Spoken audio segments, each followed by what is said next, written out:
Esse caso, o Indúbio Pro Societate trouxe ao banco dos réus uma pessoa que pode ser presa depois de 20 anos de um suposto delito, apenas por uma dúvida razoável, fundada na palavra de um investigador criminoso e de uma mãe desesperada por justiça a qualquer preço. Eu não posso também deixar, Excelência, de trazer os pontos principais do processo para que nós podemos exercer o que a gente chama da plenitude do direito de defesa. Então, todos aqueles que são acusados de crime, eles devem ter alguma pessoa para vir aqui defender os pontos do processo que é de melhor interesse para ele. Nós entendemos que esse processo não tem provas suficientes para poder sustentar uma condenação. Ele chegou até aqui porque, infelizmente, ainda no nosso país, nós temos o adágio do indúbio pro societate. O que isso quer dizer? Que na dúvida, Excelências, ou seja, você duvidando se há ou não materialidade e autoria para poder processar um crime doloso contra a vida, na dúvida, eles estão entendendo até hoje que deve ser submetido aqui ao plenário do Tribunal do Júri e analisado por Vossa Excelência todas as provas dos autos. Então, com esse intuito que a defesa vem, é de analisar as provas dos autos para, ao final, chegar à conclusão de que não tem prova da participação de Cláudio Honor no crime. Para a gente poder entender melhor esse caso, Excelências, nós temos que entender o seguinte. Trata-se de um crime cometido há muitos anos. Então, assim, em relação à materialidade, ou seja, que Milton morreu, isso a gente não tem qualquer dúvida, ele morreu, foi assassinado, foi um crime bárbaro e merecia sim ser investigado em todos os seus termos. É um crime que aconteceu no distante ano de 2 de novembro de 2001, às 14 horas. Isso mesmo, Excelência.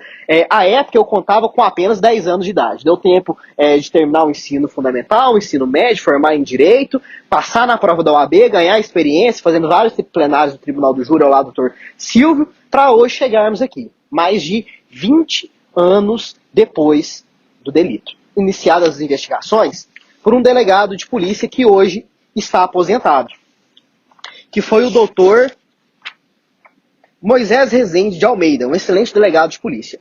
E na época ele colheu alguns depoimentos na fase inquisitorial. O que isso quer dizer? Na fase do inquérito policial. Na fase do inquérito policial ele colheu alguns depoimentos que constou no seu relatório, que daqui a pouco eu vou passar para Vossa Excelência analisarem. Ele relatou o seguinte, que nos relatórios de investigação, a senhora Abanita, que seria a mãe de Milton, colheu algumas versões ali no bairro e ela foi colhendo várias versões. Foi ali no boteco, colheu uma versão, foi na casa de outro, pegou uma outra versão, mas ela mesmo, ela não presenciou o homicídio, ela não estava lá na hora do homicídio. E de onde eu venho, Excelências, tem um nome muito simples, que chama fofoca.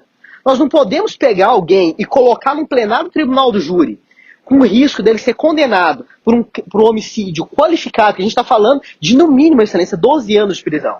Para o réu, que ele já teve outros problemas na justiça, a gente está falando em facilmente de 7 anos preso.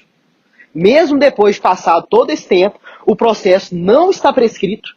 O processo ele é de 2001, a denúncia foi recebida em 2011, ou seja, interrompe-se a prescrição e começa a contar do zero de novo. Mais 20 anos para prescrever. Então, sim, esse processo está muito longe ainda de prescrever. O delegado entendeu que tinha essas inúmeras versões que seria da senhora Abanita. E as fofocas que ela colheu foi o seguinte. Em suas declarações, diz que Milton, no dia do fato em análise, saiu de casa por volta das 20 horas e 30 minutos, dizendo que iria até a casa de Semar. E depois iria comprar um cigarro. Alega que o mesmo foi visto momentos depois em companhia de outros 4 suspeitos descritos no bar da amiga de nome Eni, a qual viu a vítima que possuía um ferimento no rosto nesse mesmo dia. Ela ficou sabendo, através de denúncia anônima, que Milton e os 4 rapazes passaram para outro bar, sendo que foi ouvida a seguinte frase pela vítima. A vida é tão bela e eu estou subindo para morrer.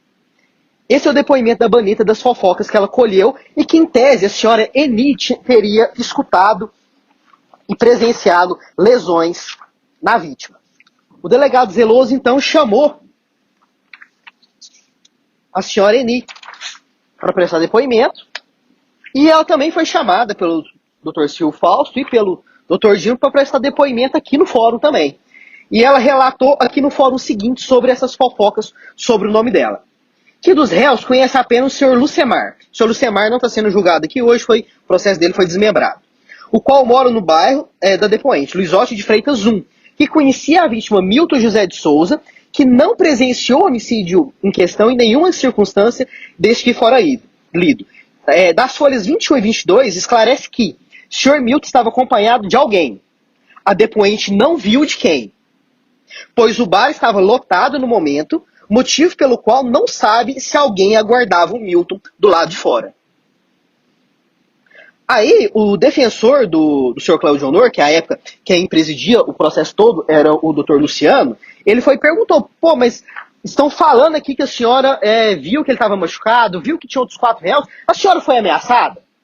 Houve alguma coisa com a senhora? Porque aqui, excelências, no fórum, então quando a gente faz as oitivas, a testemunha pode falar assim, ó, quero que esvazie, quero que fique aqui só as pessoas essenciais. Por quê? Para as pessoas não se sentirem ameaçadas e poder prestar o depoimento delas. E a resposta sobre a questão das ameaças, ela falou de uma maneira muito firme que a depoente nunca foi ameaçada por ninguém a fim de prestar depoimento em algum sentido. Isso inclui tanto pela acusação, tanto pelo Ministério Público, quanto pela delegacia de polícia, quanto por qualquer um dos outros réus ou defensores. Ou seja, ninguém a ameaçou. Que não se lembra de ter visto o réu Cláudio Honor, que é o réu, aquele que está ali, aqui presente, em seu bar alguma vez, ou seja, ele nunca foi no bar dela. Que quando a mãe de Milton esteve na casa do depoente para pedir que não servisse bebida alcoólica a Milton, ela disse que ele era usuário de drogas e por isso estava nervoso e dava muitos problemas. Ou seja, o Milton bebia, usava drogas, ficava nervoso e dava muitos problemas ali no bar. Quando o Milton estava no bar do depoente pela última vez, e seria noite, que ele morreu. Ele não fez nenhum gesto para depoente no sentido de que estivesse sendo ameaçado. Que nunca viu Milton na companhia de Semar e nem do réu aqui presente, nem mesmo do Cláudio Honor. Sendo que ele só ia sozinho ao bar do depoente. Que mesmo quando Semar estava no bar, ele e Milton não se falavam. Que no referido dia, Milton permaneceu no bar da depoente por 2 ou 3 minutos, pois a depoente depois disse para ele não ficar mais no bar. Ou seja, a própria depoente mandou ele embora. Ele não estava sendo esperado por ninguém. Ela não viu nenhuma lesão no rosto dele. Então a gente consegue entender que a palavra da mãe de Milton, ela é uma palavra viciada. E de certa maneira a gente entende, afinal de contas, ela perdeu o seu filho. Por mais que ele faça coisas erradas, ele era traficante, dava problema no bairro, utilizava drogas, afinal de contas ela é mãe. E como toda mãe, ela vai tentar proteger o seu filho, vai tentar buscar a todo custo a justiça. Mas ela buscou a justiça a todo custo, inventando histórias, pegando fofocas, envolvendo o nome de pessoas que vieram aqui e confirmou que tudo aquilo que ela inventou não passava de mentira. Além disso, excelência, nós tivemos também o relatório do investigador de polícia, que seria o senhor que esteve aqui hoje. A gente até deixou de fazer simples perguntas para eles, mesmo porque a gente entende que como investigador de polícia, ele não possui a moral suficiente para investigar quem quer que seja. Então nós vamos passar aqui, excelências, a ficha criminal dos que foi condenado a 6 anos, 6 meses e 12 dias no regime semiaberto, ainda pendente de recurso, ou seja, ele pode vir a ser absolvido, mas até o presente momento ele está uma sentença condenatória por ter participado de organização criminosa, recebimento de vantagem indevida e de assalto. Ou seja, aquele investigador que sentou aqui, policial civil aposentado, foi condenado pelo juízo da 2ª Vara Criminal da cidade de Uberlândia. E o mais interessante é que ele diz que colheu essas versões ali no bairro vários anos depois dos homicídios. O relatório dele, excelências, que está constando aqui no processo, data do ano de 20 de novembro de 2008. Ou seja, ele começou a investigar 7 anos depois do crime. Ainda assim, ele encontrou pessoas que depois de 7 anos lembravam com riqueza de detalhes, pessoas que conseguiam fazer fofoca para ele. Ele não pegou nenhuma daquelas pessoas e levou lá na delegacia e pegou depoimento, mas nós temos que acreditar firmemente na palavra de um investigador de polícia condenado. Um investigador de polícia que foi preso no ano de 2019, porque pegava arma de fogo, ia para as pistas, roubava caminhões, pegava propina e integrava organizações criminosas. Esse é o investigador de polícia que aqui sentou. Em vez de ele ser da prisão, ele ganhou um prêmio, excelência. Ele foi aposentado. Então hoje o investigador criminoso foi aposentado, sentou aqui hoje. Então assim, a gente nem quis fazer perguntas.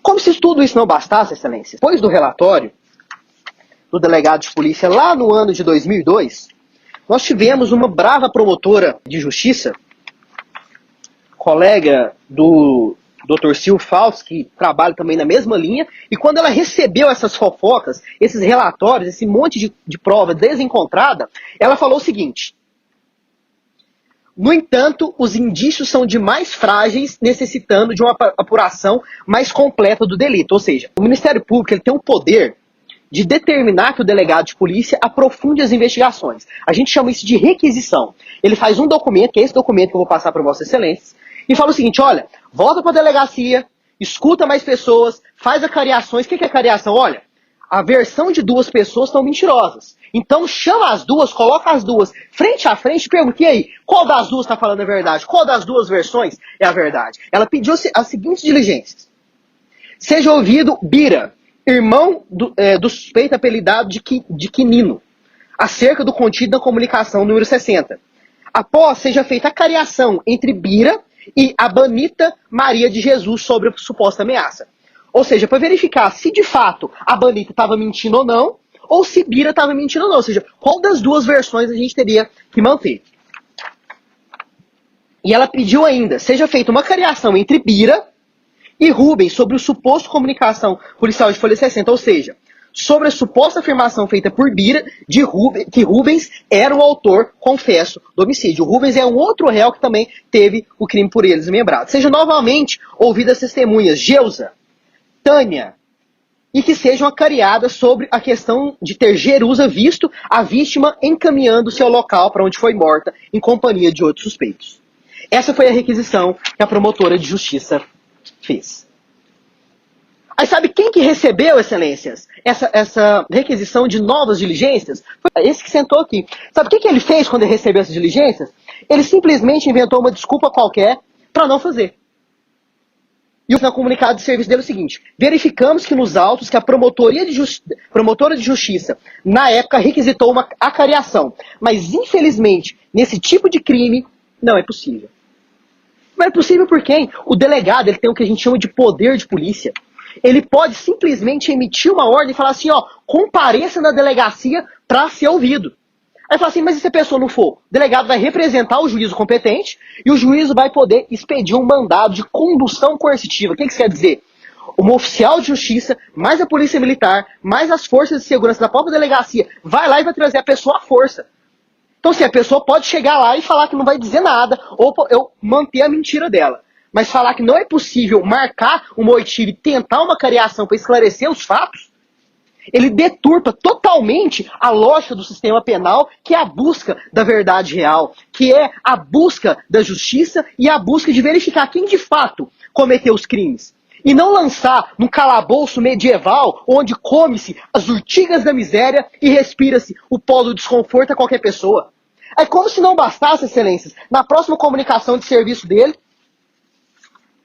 ele não faz nenhuma proposição. Ele não faz nenhuma oitiva, não traz nenhuma prova nova. Sabe o que ele pede, excelências? Ele pede simplesmente que seja decretada a prisão das pessoas.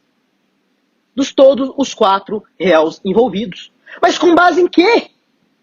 Com base simplesmente na vontade dele de ver o réu preso, na vontade dele de poder fechar mais um caso, na vontade de, mais uma vez, deturpar a administração da justiça e as instituições da Polícia Civil. É mais um policial que envergonha a corporação, excelência. Essa é a realidade dos fatos, excelência.